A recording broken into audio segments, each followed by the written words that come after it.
Hello मेरे प्यारे दोस्तों, कैसे हो आप सभी। तो दोस्तों आज हम जो टॉपिक लेके आए वो टॉपिक को अगर आपको समझना होगा, अच्छे से समझना होगा, तो आपको पहले इससे पहले वाला वीडियो देखना पड़ेगा। क्योंकि अगर इससे पहले वाला वीडियो आप देख लोगे तो जो मैंने लिखा हुआ है दोस्तों, बस इसको आप पढ़ भी लोगे ना तो भी आपको समझ में आ जाएगा। पर रेफ्रिजरेटर का जो वीडियो है सबसे पहले वो जाके देख लो, क्योंकि उस वीडियो को मैंने बड़ा जानबूझ के बनाया था। क्योंकि अगर वो अच्छे से समझा तो ये दोनों की वर्किंग अपने आप समझ में आ जाएगी।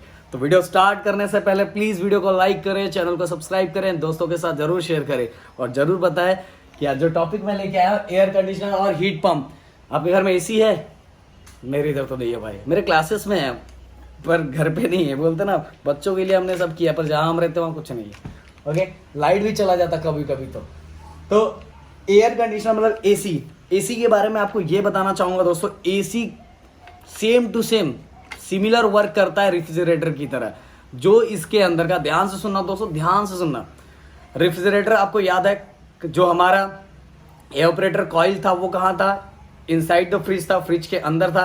कंडेंसर कहाँ था? बाहर था। सेम टू सेम इसके अंदर भी ऐसा ही है, इसके अंदर भी ऐसा ही है। एसी के अंदर का जो एवापोरेटर कॉइल है वो इनसाइड द रूम होता है, और जो उसका कंडेंसर होता है वो कहाँ होता है? आउटसाइड द रूम, रूम के बाहर होता है। सेम टू सेम है और कुछ नहीं दिया हुआ दोस्तों। और कोएफिशिएंट ऑफ परफॉर्मेंस दिया है, कैसे फाइंड करना, बस खत्म हो गया। राइट, तो इसलिए बोला था कि इससे पहले वाला टॉपिक आप अच्छे से ध्यान देख लो। तो working of air conditioner and refrigerator is similar. मतलब एयर कंडीशनर मतलब एसी और रेफ्रिजरेटर का जो वर्किंग है वो सिमिलर है। ओके, जैसा वो काम करता है वैसे ये भी काम करता है। For an air conditioner the evaporator coil are inside the room and condenser is outside the room. पहले बता चुका हूं, जैसे उसके अंदर था कंडेंसर, उसका भी क्या था? कंडेंसर बाहर था, और जो एवापोरेटर कॉइल था फ्रिज के अंदर था। तो सेम टू सेम इसके अंदर भी ऐसा ही है मेरे दोस्त। एवापोरेटर कॉइल रूम के अंदर है और कंडेंसर जो है वो आउटसाइड द रूम है। ओके, अब यहां से थोड़ा बस यहां समझने लायक है दोस्तों, ये भी एकदम सिंपल सा है। The performance of air conditioner is defined by के से डिफाइन करते हैं। इट इज इंपॉर्टेंट टू, याद रखें ये सब चीजें। It is important to consider the rate of heat remove. जितना हीट रिमूव कर रहे हैं उसको हम क्या लेंगे? एच लेंगे। दोस्तों ये सब याद करने वाली चीज है, इसमें क्या मैं ज्यादा एक्सप्लेन नहीं किया था, जहां जहां मुझे लगे वहां मैं बता दूंगा। The rate of heat remove H and the power P required for removing heat. आपको पता है अगर कहीं से मुझे हीट निकालना है, मुझे क्या करना है? हीट निकालना है तो मुझे पावर की जरूरत पड़ती है। तो मुझे कहां से हीट निकालना है? रूम के अंदर से हीट निकालना है। आपको पता है ये जैसे कि फ्रिज के अंदर जो सब्सटेंस रखा था उसमें से मुझे मैंने क्या निकालता था? हीट निकाल के कंडेंसर के थ्रू मैं बाहर करता था। आपको याद होगा दोस्तों। ओके, तो सेम टू सेम इसके अंदर भी रूम के अंदर का जो हीट निकाल रहा हूं उसको हम क्या, वो हमारे लिए क्या होगा? एच। जितना हीट मैं रिमूव कर रहा हूं वो एच होगा, और उस हीट रिमूव करने के लिए मुझे जो पावर लगेगा वो पावर मेरे लिए क्या होगा? पी होगा। Okay, heat removed H and the power P required for the removing heat. Okay, अब मैं इसको डिफाइन कर दूंगा। मतलब हीट रिमूव को मैंने एच लिया है। We define the rate of heat remove as the heat current. इसको क्या बोलेंगे? Heat current. और इसको कैसे? एच। आपको पता है QC अपॉन T। QC मतलब देखो, एक दो रीजन था, एक कोल्ड रीजन था, एक हॉट रीजन था। तो इस समय भी सही है ना, अंदर का रूम बाहर के टेम्परेचर की। गर्मी के टाइम ही तो अपने को एसी की जरूरत पड़ती है। कोई ऐसा आदमी है क्या जो ठंडी के टाइम भी एसी चलाता है? भाई हमें तो गर्मी के टाइम भी नहीं मिलता। तो अगर आप ठंडी सर हम चलाते हैं तो आप बहुत पैसे वाले हो यार। ओके, तो दोस्तों हम जो अंदर का मतलब गर्मी के टाइम का तो बाहर का टेम्परेचर ज्यादा होता है और अंदर का टेम्परेचर क्या होता है? कम होता है। तो अंदर के टेम्परेचर कम होता है पर हमें और ठंडा करना रहता है। हमें क्या करना रहता है? और ठंडा करना रहता है। तो हम अंदर के हीट को बाहर निकालते हैं, मतलब कोल्ड यहाँ की हीट को, कि हम इसको ठंडा करते हैं ना। आप क्या करते हैं? हम ठंडा होता रहता है तो जो भी हीट एक्स्ट्रा आता रहता है उसको हम क्या करेंगे? बाहर निकालते हैं। तो जितना हीट हम इनसाइड द रूम से बाहर निकाल रहे हैं और जितने टाइम में निकाल रहे हैं उसी को जब मैं डिवाइड करता हूं तो मुझे क्या मिलता है? हीट करंट मिलता है कि उस टाइम मैंने कितने हीट को बाहर निकाला। समझ में आया दोस्तों? मेरे रूम में से मैं कितना हीट बाहर निकाल रहा हूँ, कितना हीट बाहर, क्योंकि अंदर का रूम क्या होता है? ठंडा हो जाता है एज कम्पेयर टू बाहर के एटमोस्फेयर से गर्मी के टाइम, क्योंकि एसी की जरूरत गर्मी के टाइम में पड़ती है। ओके, तो अंदर के रूम का कितना मैं हीट कितने टाइम में निकाल रहा हूं, जब मैं उसको डिवाइड करूंगा तो मुझे क्या मिलेगा? हीट करंट मिलेगा। Where T is the time in which the heat QC is removed. Time T के अंदर मैंने कितना हीट निकाला, जब मैं उसको डिवाइड करूंगा तो मुझे मिलेगा हीट करंट। ओके, कि उस टाइम में मैंने हीट कितना निकाला है। अब मुझे क्या फाइंड करना है, coefficient of performance, coefficient of performance, AC अच्छा काम कर रहा है कि नहीं कर रहा है, एयर कंडीशनर अच्छा काम कर रहा है कि नहीं कर रहा है भाई। तो हम उसको कैसे, वही है दोस्तों, जहां से हीट निकाल रहा है, जहां से हीट निकाल रहा है, और हीट निकालने के लिए उसको कितना वर्क करना पड़ रहा है अंदर से, जहां मेरा रूम है, मान लो मेरे रूम में से हीट निकाल रहा है, तो उसको कितना वर्क करना पड़ेगा। ज्यादा काम करना पड़ा तो एसी बेकार है, चेंज कर दो, लाइट बिल बहुत ज्यादा आएगा। ओके, बट अगर वर्किंग कम करना पड़ रहा है तो हमारा एसी क्या है, बहुत अच्छा है। तो वही, जितना हीट रिमूव करना पड़ेगा क्यूसी, और जितना उसको काम लगेगा, ये डब्ल्यू क्या होना चाहिए दोस्तों, आपको पता है डब्ल्यू की वैल्यू क्या, डब्ल्यू की वैल्यू जितना ज्यादा वर्किंग कम होना चाहिए, काम कम होना चाहिए, काम कम होगा। अगर काम कम करके ज्यादा हीट निकाल रहा है तो आपका एसी बहुत भारी है। ओके, किसका किसका एसी बहुत अच्छा है मुझे बताओ भाई, एक दो नहीं तो आप ऑफर कर दो मुझे। तो QC अपॉन W, अब QC आपको पता है, यहां मैंने लिखा था हीट करंट QC, T को HT को मल्टीप्लाई करूंगा, ये देखो ऐसा करके बता देता हूं, HT H और T को मल्टीप्लाई करूंगा, H और T को मैंने मल्टीप्लाई किया तो मुझे क्या मिल गया, QC मिल गया, QC की वैल्यू मिल गई। QC की वैल्यू, H और T को मल्टीप्लाई किया तो मुझे किसकी वैल्यू मिली, QC, और QC की जगह फिर मैंने क्या रख दिया, HT। और वर्क आपको पता है ये P equal to W upon T होता है, सबसे पहले आपने 10th में पढ़ा था। Okay, power equal to power, it is ratio work per unit time, work upon time. तो जब मैं P को T से मल्टीप्लाई करूंगा, P को T से मल्टीप्लाई करूंगा तो मुझे W मिल जाएगा। ओके, W मिल जाएगा, तो इसीलिए मैंने W इक्वल टू कितना लिखा है, PT लिखा है, W इक्वल टू कितना लिखा है, PT, TT गेट कैंसिल, और क्या बचा, H अपॉन P। तो कोएफिशिएंट ऑफ परफॉर्मेंस निकालने के लिए हमें H अपॉन P, H मतलब आपको पता है हीट करंट, और हीट करंट कैसे फाइंड करते हैं मैंने बता दी, QC अपॉन P, H को P से मल्टीप्लाई किया और हमें QC की वैल्यू मिल गई मेरे दोस्त। और W क्या था, वर्क होता है, वर्क कैसे फाइंड करेंगे यहाँ मैंने बता दिया, बुक में डायरेक्ट ऐसे लिखा हुआ है, पर मैं अपने बच्चों को पूरा बताता हूँ। Power equal to work upon time, तो T को जब P से मल्टीप्लाई करूंगा तो मुझे वर्क मिल जाएगा। ओके दोस्तों, तो ये इतना सही आपको दिया हुआ है, एयर कंडीशनर मतलब एसी के बारे में बस इतना सही दिया हुआ है, तो आपको इतना ही पढ़ना। इसकी वर्किंग सेम टू सेम किसकी तरह है, रेफ्रिजरेटर की तरह है। ओके, अब आता है हीट पंप, ये भी बहुत सिंपल है दोस्तों।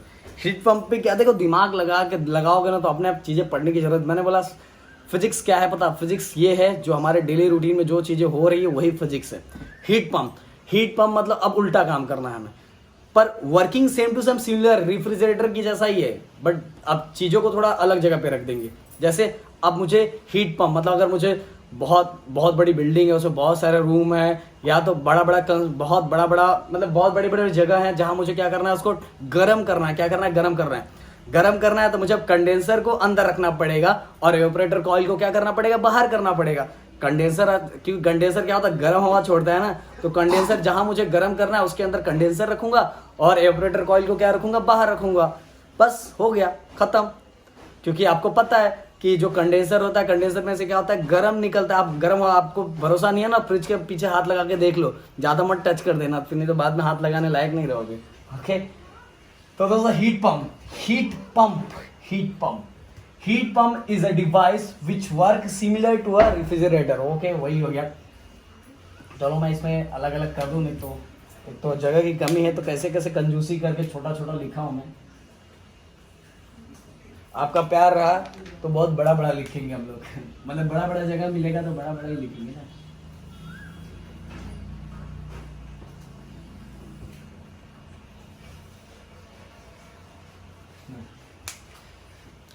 It is used to heat a building or similar large structure by cooling the air outside it.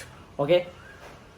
बड़े बड़े स्ट्रक्चर, बड़ी बड़ी बिल्डिंग है, अब कब गर्म करेंगे, गर्मी के टाइम थोड़ी गर्म करेंगे, गर्मी के टाइम और गर्म करेंगे भाई। जब ठंडी का टाइम चलता है, विंटर का सीजन चलता है, तो बाहर का टेम्परेचर क्या होता है, ठंडा होता है, अंदर का टेम्परेचर उसका कंपैरिजन में हीट पंप के द्वारा हम क्या करते हैं, टेम्परेचर को बढ़ाते हैं। तो यही काम करता है ना हीट पंप। तो वही लिखा हुआ है कि जैसे सेम टू सेम रेफ्रिजरेटर में था, अंदर क्या था, ठंडा था, उसके अंदर हमने सब्सटेंस रखा, सब्सटेंस की अंदर की गर्मी को क्या करते थे, हम निकालते थे, फिर कॉइल पूरा चलता था, वो याद होगा आपको। तो दोस्तों सेम टू सेम इसके अंदर ऐसा ही है।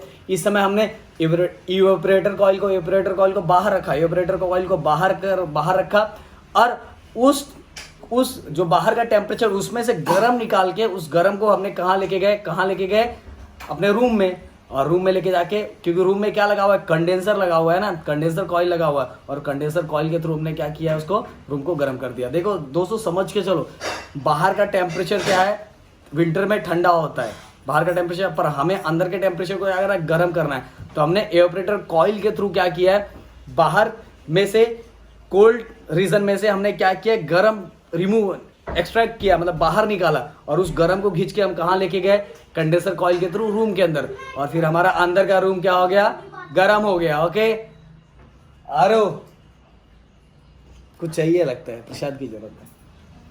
It is used to heat a building or similar large structure by cooling the air outside it. Cooling the air outside it. A heat pump work like a refrigerator operating inside. मतलब उसी तरह work करता है। In this case, the evaporator coil are outside. Evaporator coil कहाँ है, बाहर है, and absorb heat from the cold. बता दिया मैंने, वो चीज बता दिया। कोल्ड रीजन से वो क्या करता है, एब्जॉर्ब क्या करता है, हीट एब्जॉर्ब करता है, heat from the cold air from outside. जो बाहर जो एयर है उसमें से क्या करता है, वो एब्जॉर्ब करता है। क्या एब्जॉर्ब करता है, आपको पता है क्या एब्जॉर्ब करता है, हीट एब्जॉर्ब करता है। जो बाहर का टेम्परेचर कम है उसमें से वो हीट एब्जॉर्ब करता है, और उसको कहाँ छोड़ता है, वो बिल्डिंग के अंदर। The condenser coil are inside the building. Condenser coil कहाँ, इनसाइड है, और वही कंडेंसर कॉइल के अंदर से क्या निकलता है, गर्म हवा।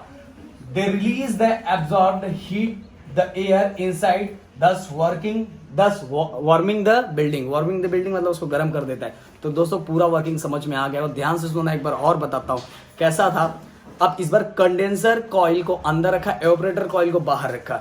बाहर के टेम्परेचर में से, बाहर का जो भी टेम्परेचर विंटर के टाइम ठंडा है, पर एवापोरेटर कॉइल क्या करेगा, उस कोल्ड मतलब जो टेम्परेचर वहां कम है उसमें से उस एयर में से गर्म हवा अंदर खींचेगा, मतलब गर्म हवा उसके अंदर का निकालेगा, और उस गर्म हवा को कहाँ लेके जाएगा, हमारे रूम के अंदर लेके जाएगा कंडेंसर कॉइल के थ्रू, और फिर हमारा रूम क्या हो जाएगा, वार्म हो जाएगा दोस्तों। अब जो हवा एयर जा रहा है, ये जा रहा है, और जो उसके अंदर फ्लूइड है उसके कारण ही वहाँ का टेम्परेचर क्या हो जाता है, टेम्परेचर जो बाहर एयर है उसमें से गर्म हवा वो निकालता है। गर्म हवा क्योंकि टेम्परेचर ऑलरेडी ज़्यादा है, पर उसमें का गर्म हवा जो निकालता है, गर्म हवा निकाल के वो कहाँ लेके जाता है, उस गर्म हवा को कंडेंसर के थ्रू, क्योंकि बहुत सारे प्रोसेस होता है। और सेम टू सेम इसकी वर्किंग किसकी तरह है, रेफ्रिजरेटर की तरह है। रेफ्रिजरेटर में भी आपने देखा है कि अंदर का टेम्परेचर ठंडा होता है, और ठंडा हम कैसे करते हैं आपको पता है, अंदर का टेम्परेचर ठंडा होता है, और जब सब्सटेंस हम गर्म रखते हैं तो उस गर्म में से क्या करता है, हीट को एब्जॉर्ब करता है। तो आप यहाँ कहाँ से हीट एब्जॉर्ब करेगा, बाहर जो एयर है उसमें से हीट क्या करेगा, एब्जॉर्ब करेगा, और उस हीट को एयर में से, ये जो बाहर कोल्ड रीजन में जो एयर है उसमें से हीट एब्जॉर्ब करेगा, और उस हीट को कहाँ लेके जाएगा, कंडेंसर कॉइल के थ्रू अंदर लेके जाएगा। तो दोस्तों इसी के साथ ही ये दोनों टॉपिक खत्म होता है। बहुत सिंपल सा टॉपिक है, कुछ भी नहीं दिया है दोस्तों कि एवापोरेटर कॉइल कहाँ से हीट एब्जॉर्ब करता है, बाहर के एयर से, और वो फिर इसके बाद अंदर लेके जाता है। क्योंकि कंडेंसर कॉइल में से आपको पता है बहुत सारे प्रोसेस होने के बाद कंडेंसर कॉइल के अंदर का टेम्परेचर और बढ़ जाता है। तो आपको पता है ये सब चीजें दोस्तों।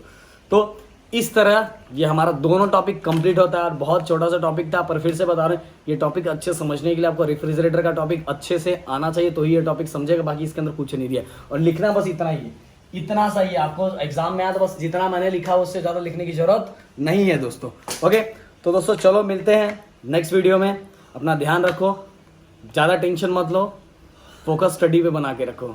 बाय बाय, टेक केयर, जय हिंद दोस्तों।